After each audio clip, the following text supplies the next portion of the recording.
شفتوا معايا هنا راه ما كتجيش ديك البسبوسه اللي كتكون مزيته ميدمه بزاف ولا ناشفه بزاف.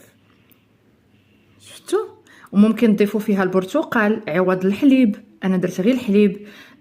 ممكن انكم تسقيوها بداك اللي كيقولوا له القطر، ولكن كتجي حلوه بزاف.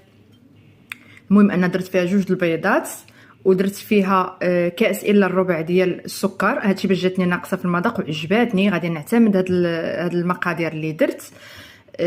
ودرت فيها كذلك نصف كاس من الزيت، وكاس من الحليب العادي يعني ما دافي ما والو، خماره ونصف كيس من السكر فانيلا، وضفت ليها واحد المعلقه كبيره ديال الدقيق اللي هي السر باش ما كتخليهاش تجي مزيته بزاف،